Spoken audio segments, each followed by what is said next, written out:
Colossians chapter 3, and verse 1 through 5. If then you have been raised with Christ, seek the things that are above, where Christ is, seated at the right hand of God. Set your minds on things that are above, not things that are on earth. For you have died, and your life is hidden with Christ in God. When Christ, who is your life, appears, then you will appear with him in glory. Put to death, therefore, what is earthly in you: sexual immorality, impurity, passion, evil desire, and covetousness, which is idolatry. Thanks. Well, good morning, church family. It's so good to see you today. So good to be able to worship together, to gather and to sing our songs of praise to our great God, and now to open His Word and let Him speak. I hope that as you were coming in this morning, you got a family report. That is our weekly bulletin. There's a place on the back page where you can take notes along with this message, and Jason has more of those. If you didn't get one, you can just raise a hand and he'll pass it out to you. And as always, I hope that that's helpful for just kind of keeping us on the same page as a church family, but also in our study this morning, helping us to retain a few of the things of God as we talk about them, and to take that with us and make us better in our walk of faith. We have several of our people that are back from traveling. It looks like, though, we have several of our people that have just started traveling.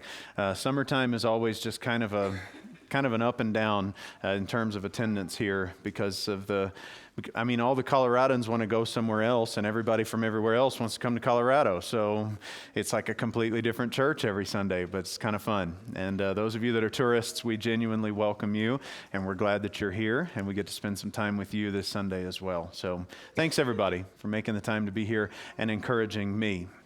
Yeah. All right, I think that's all. I'm not going to go into any housekeeping stuff this morning. Let's just talk about the Word today. The Ten Commandments. They are God's first revelation of His will for an entire nation of people, and they are, to my mind, still the finest example of a moral national law that has ever been given. We started this series on the Ten Commandments back at the end of February, and today is the last lesson. We're going to be in Exodus chapter 20 one more time, talking about the 10th of the 10 words. Thou shalt not covet thy neighbor's stuff. Yes, I abbreviated it just a bit, but I think you'll understand why that is. Let me start, though, with a story.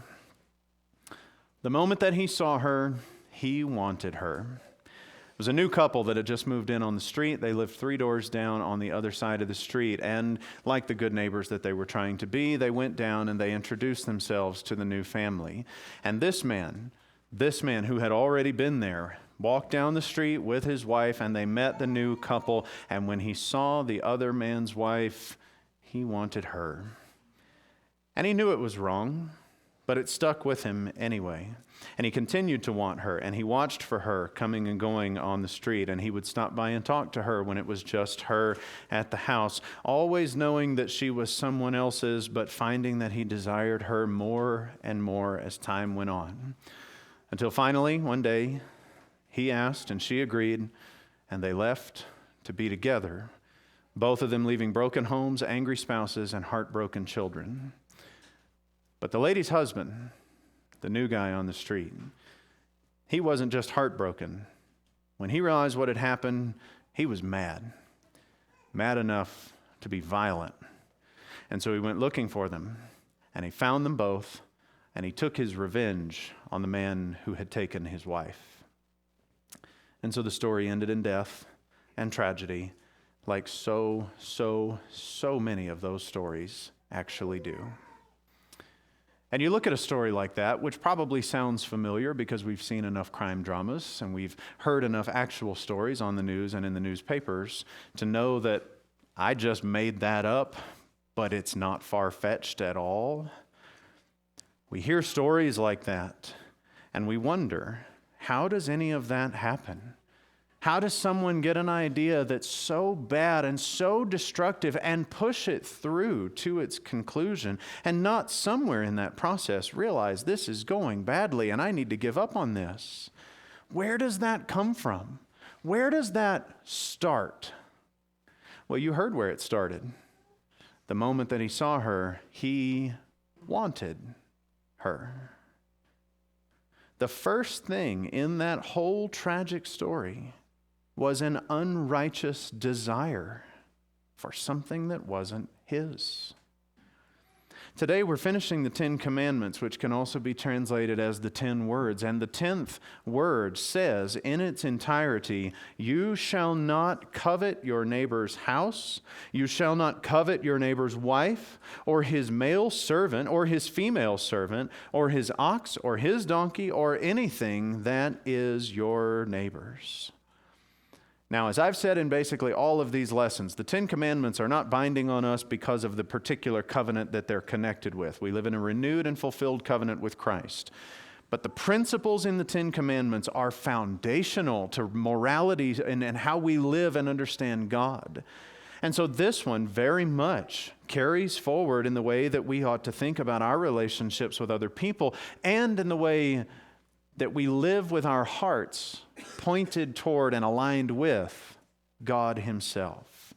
And so I want to draw your attention to kind of 4 categories of ideas this morning regarding this 10th word. First, the words of the commandment. Second, the heart of the commandment. Third, the reason for the commandment. And then fourth, the living of this commandment.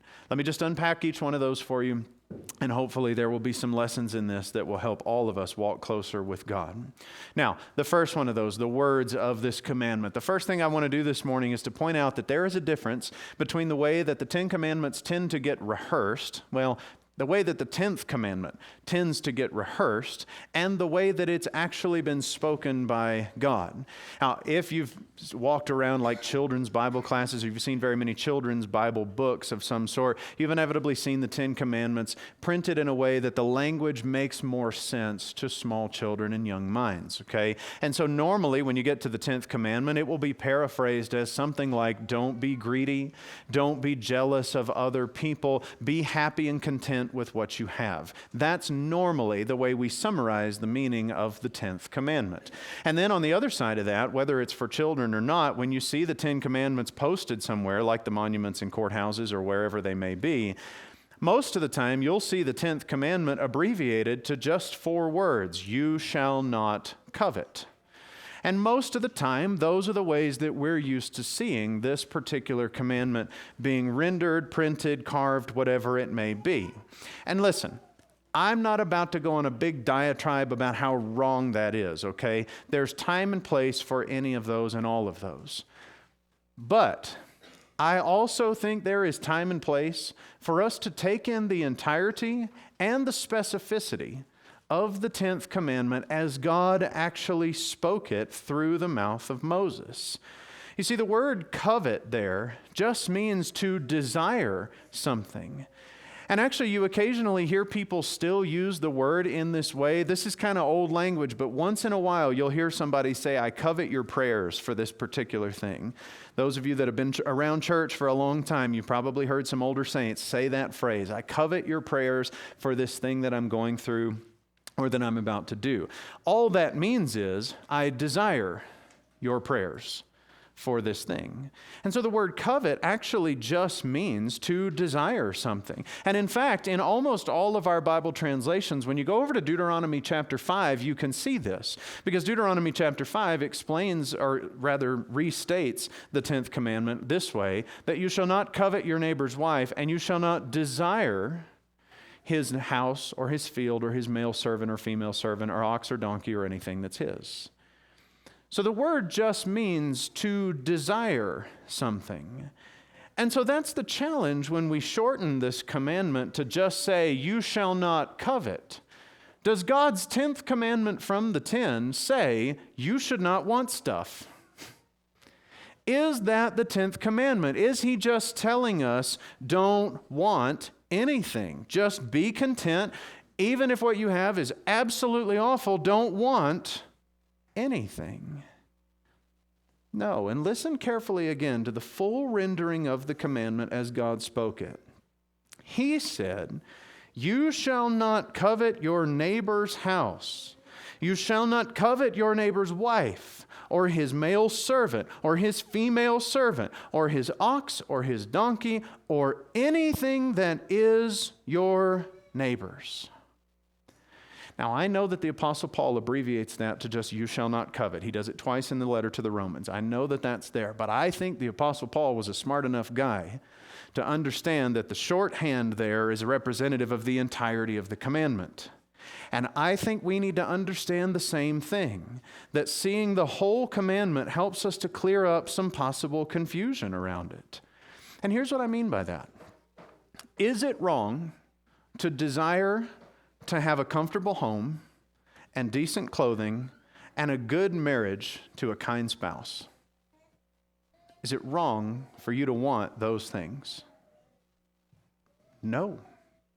No, it's absolutely not. There's nothing wrong with wanting good things. That doesn't inherently make you a covetous person. But the commandment is about something specific that I think we all innately understand is problematic. And that's when you start wanting someone else's things. When you start coveting your neighbor's wife and your neighbor's house and his field and his male servant and his female servant and his ox and his donkey and things that are his, that is altogether different. Brothers and sisters, there's a world of difference between a desire for a nice house, car, or spouse like someone else has, and a desire for the nice house, car, or spouse that someone else has. There's a big difference between those two things. Those two things have very different outcomes. And so the 10th commandment was given to God's people not as a blanket rule to just say, you should never want good things. It's not there to just say you should be content with what you have. It's not there just to say don't be greedy. To be fair, we get other admonitions like that in other places in the Scriptures.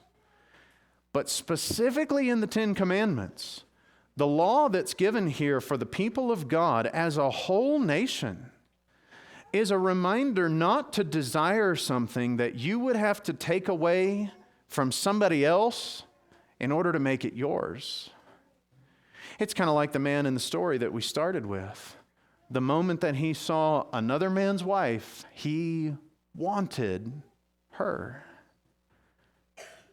Our brother Mark Roberts did a series on the 10 Commandments a handful of years ago, and in that series he said this, all too often, we want the wrong thing in the wrong way at the wrong time for the wrong reasons.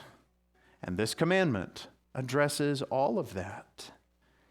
And I think you can see why the desire that the 10th commandment is talking about could be so dangerous. You can see the damage that those thoughts could do, not only in a person and in their soul and their standing before God, but in a community, for goodness sake. When you have people in the community that want what each other has, are they going to live at peace? You see the damage that can be done, and you see why God would put this in his top 10 as a national law.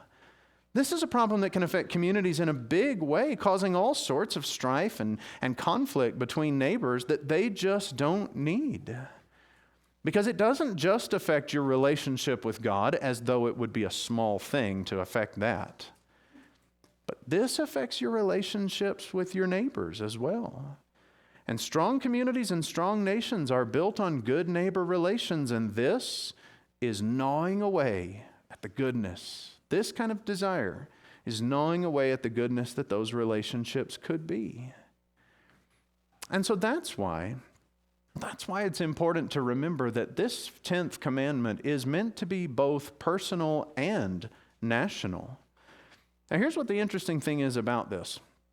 If you look through the 10 commandments again, Exodus chapter 20, and you scan through the whole list, this is the only one that purely regulates thought.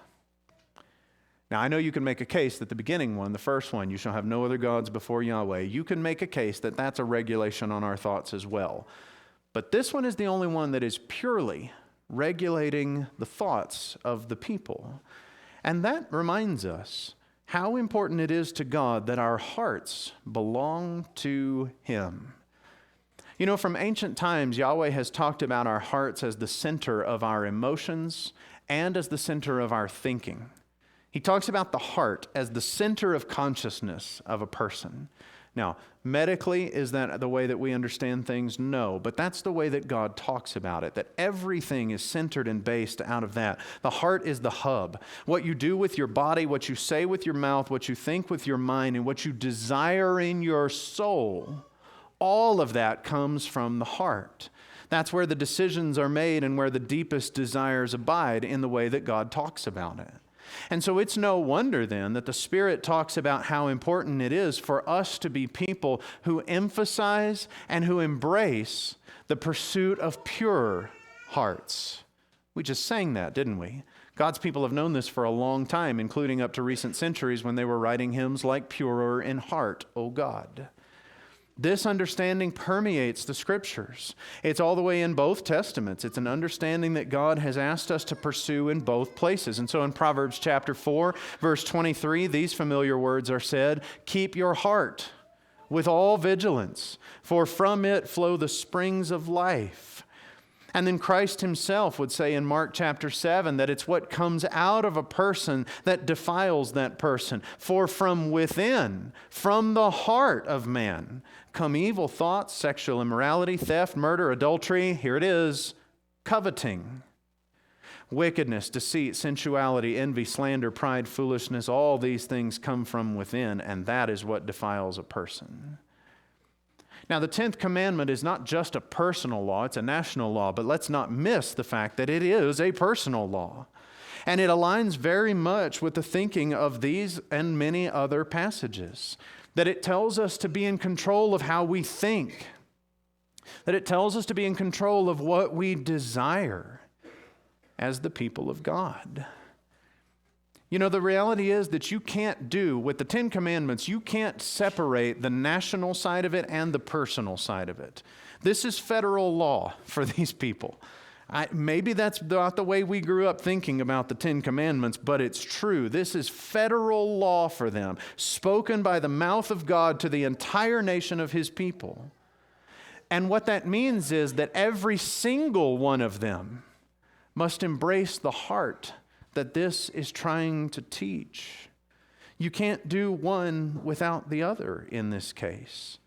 And especially with the 10th of the 10 words, you have to make sure that your heart is kept pure and that your desires are kept pure in the eyes of God. Now, all of that, I think, begs a question. If this is law, okay, this is not just advice, this is actual codified law. The question is, how do you prosecute this law? If this is something that no one is allowed to do, then the question is, who's responsible for convicting a covetous person among the nation of Israel?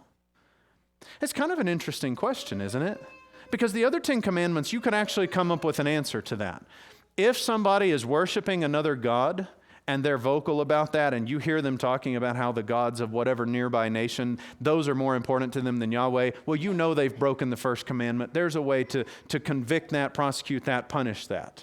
If they're worshiping idols, breaking the second commandment, it's that much more easy to prosecute and to see that being broken. If they're carrying the name of Yahweh in vain, the third commandment, you hear that. You hear the words and you see the actions that show that's not really what's happening. Like they're not doing this right. The same when they commit adultery, when they commit murder, when they're not honoring their father and mother. You can see all of that from the outside looking in. But who convicts you of the 10th commandment if you break it?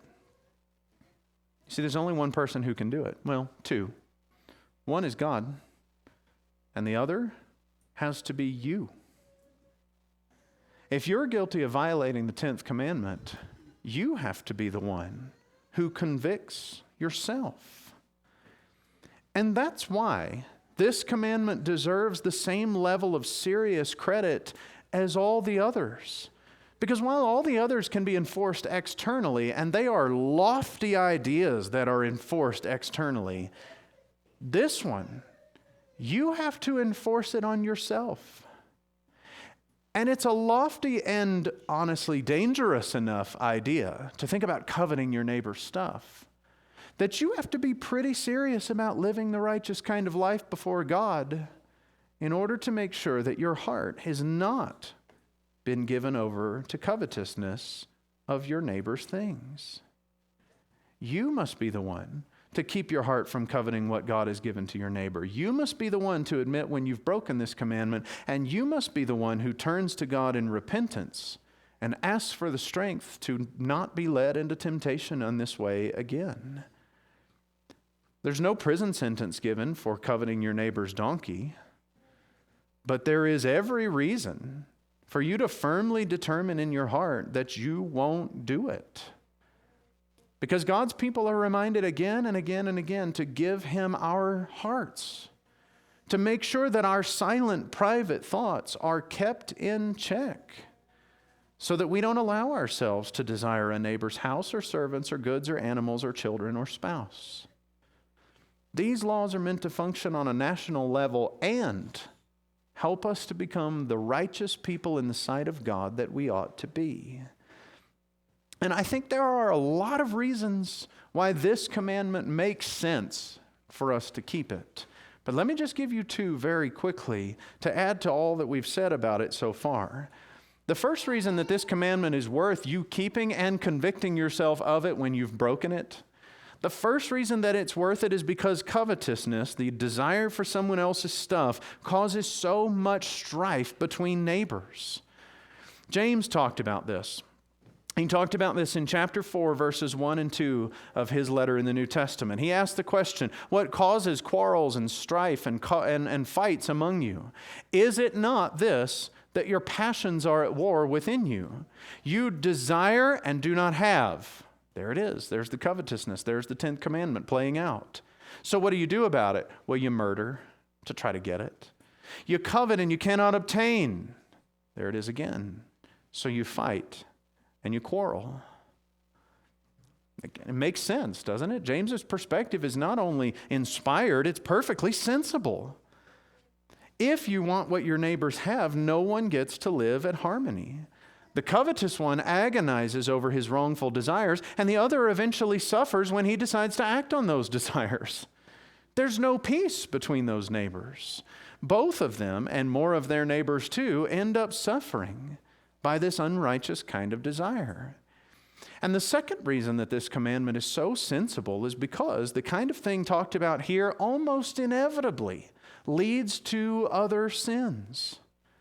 A few people have noted, and I think they're all correct about this, that if we could learn to keep the 10th commandment, we would preempt ourselves from breaking several of the other 10 commandments, right? Because where does adultery start? It starts with a desire. Where does murder often start? It starts with a desire to have something someone else has and to get them out of the way. James said that in chapter 4, verse 1. Where does stealing come from? That's the most obvious one. If you can keep the 10th commandment, you won't be breaking the one that says, thou shalt not steal. You see, again and again and again, what happens is a covetous heart draws us in toward something sinful. And didn't Paul tell that? Didn't he tell Timothy to teach that same thing? What is it that is the root of all kinds of evil? It's the greed. It's the love of money. How does that work? Because when you want it, it often leads you to other kinds of sins. And if you want an example of that straight from the scriptures, look no further than King David. How did the entire messy ordeal with Bathsheba get started? That whole thing lasts almost to the end of 1 Samuel. He's still suffering consequences of that 10 plus chapters later. How does that happen? Because he saw a woman bathing on the roof and he wanted her, so he sent someone to get her. See, the whole thing unraveled from a desire for somebody else's wife. And King David's not the only one. Jacob desired his brother's blessing, so he lied to their father and stole it from him. King Ahab coveted the vineyard next door to his palace, so he had the man murdered and he took it. During Jesus' time, King Herod coveted his own brother's wife, and so he took her, and the spiral of events in that whole thing eventually led to the death of John the Baptizer by beheading, no less. How does any of that get started? So many examples could be shown like that. They all start from a desire for something that belongs to someone else. And when that desire grows strong enough, it warps our minds. It drives us far past the point of good logical reasoning, to the point where our minds will justify all sorts of other sins to get what we desire that we should not have. Now, just look at the collection of any local news stories from any place in this country or any other in a given week, and you will see that is still playing out in humanity over and over and over again, some 3,000 years later. And so all of this just reminds us how important it is that we keep a firm hold on the way that we think and the desires that we embrace. And that's where some of this has implications for us. You want to talk about how is it that we can live out the teaching of this command? Then let me just give you 4 quick pieces of advice. And they all, again, very simple, but incredibly important. Number 1, be content with what God has given you. Now, I know that I just like 10 minutes ago said that's not what the 10th commandment means. Yeah, I understand, but I'm getting back to the point. If we want to keep ourselves far away from breaking the 10th commandment, if we want to embrace the kind of heart that God asks us to have, where we don't desire things that belong to other people, and we're not going to wreck all of our relationships and put ourselves in danger by following through on desires like that, then it starts with being content with what God has given us. Do you have a nice house? Are you married to a kind spouse? Do you look around the world and realize, I am pretty blessed by what I have here? Then be content with that. And certainly, don't let your discontent with that lead you to desire something somebody else has. Speak words of contentment and thanksgiving when you pray, and tell God how much you appreciate what He's given to you. Second application, learning from the teachings of this commandment. The second application is master your thoughts. The fact that no one sees the sin of covetousness, plus our kind of natural tendency to think my thoughts really don't make any difference, they're a victimless crime, it's never going anywhere beyond my own head, all that kind of thing. If we think those two things, that no one sees it and my thoughts don't matter as long as I don't act on them, we are primed for giving into the first foothold of this commandment. And so what we ought to do is commit ourselves to God and to know that He will always give us what we need. And that wanting much more than that, and especially allowing ourselves to be lured and enticed by our desires for other people's things, that can only lead to bad things happening. And so if you feel the devil tempting you by using your desires against you, if you feel the desires for a neighbor's things creeping into your heart, then master those thoughts. Turn them towards something more wholesome. Set your mind on things that are above where Christ is. Don't dwell on the temptation. I've heard the illustration used so many times, and it's a little bit trite, but it's honestly pretty helpful. People talk about, even just because you're on a diet doesn't mean you can't look at the menu. Right? People say that all the time. Can I just tell you, in this case, it does mean you should not look at the menu. Now, I know that's a trite comparison there, but hopefully there's a psychological link that we can understand between those mentalities. That we can understand that the importance of mastering our thoughts keeps us far away from breaking the 10th commandment, which therefore keeps us farther away from breaking so many more of God's other commandments for us. Thirdly, in this regard, pray for purity in your heart. I mentioned King David and Bathsheba. That story is tragic in so many ways, not the least of which is because it results in the death of King David's son and the fracturing of his kingdom and so many other things. Actually, come to think of it, it results in the deaths of 2 of his sons. If you want to know the story, ask me about the depth of that later. But what's interesting about it, what's really fascinating about that story to me, is what you find from King David in another place in the Scriptures as he reflects on what he did and the toll that it took. Psalm 51 is his prayer of repentance. And in that psalm, he says these words, "Create in me a clean heart, O God, and renew a right spirit within me. Restore to me the joy of your salvation and uphold me with a willing spirit. Brothers and sisters, you pray for that too. You pray for that in your own life. Pray for a heart that finds more joy in salvation from God than in the things that you desire and should not have. Pray for contentment. Pray for God to help you not just be content and settled with what you have, but to see the true blessings of it and enjoy His good gifts. Pray for temptations to go away. And pray, Lord, create in me a clean heart. And then fourth, let's just remember the dangers that can come from breaking this commandment. To the rich in this present age, the advice given by the Holy Spirit is, do not be greedy, don't hoard your wealth, but use it to bless other people. Because the love of money is the root of all sorts of evil. And those who give into that have pierced themselves through with many sorrows. What a graphic picture. What a graphic picture of the danger that covetousness and greed can become. Let's make sure we stay miles away from that sort of thing. That we remember the stern warning that this commandment gives for all of God's people in all of time. To remember what it can do to your relationships, remember what it can do to your own heart, and remember what it can do to your walk with God when you want something that someone else already has. Remember the danger, remember the reasons, and remember the words that you shall not covet your neighbor's house, or covet your neighbor's wife, or his male servant or his female servant, or his ox or his donkey, or anything that is your neighbor's. So there you go. We've talked about the 10 Commandments. And I hope that you've enjoyed the studies. I hope that you've been warned by the studies. There's a small part of me that feels a little sorry for ending on such a stern note, you know? But my goodness, what else were we going to do when the commandment is so serious and so direct at the end of the set?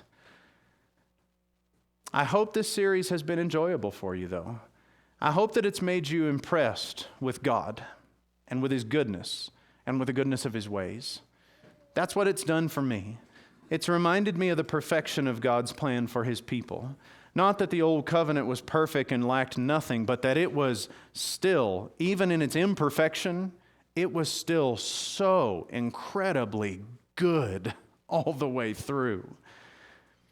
And I hope, because this has made me realize just how much God cares for us, I hope that it's done the same for you. That it's made you realize that He's been watching out for us all along the way. He wasn't just there to keep His thumb on His people and to press them down, to take away their freedom and their personality and their vibrance. He was there to preserve all those things for them, to keep them free, and to keep them whole, and to keep them alive, as it is to this day in Jesus Christ. That's what I hope you've seen, and I hope that we've been impressed by that. Because if the 10 Commandments show us anything, it is that in spite of ourselves, God has always loved His people. He is so good.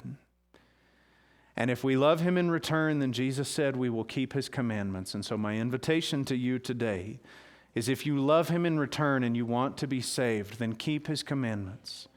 Give Him your life. Let the old man of sin be killed and be buried in the waters of baptism, and you be raised to walk in a new life that really, truly loves Him and keeps His commandments. If we can help you take a big step like that today, why don't you come and let me or one of the elders know while we stand together and sing this hymn.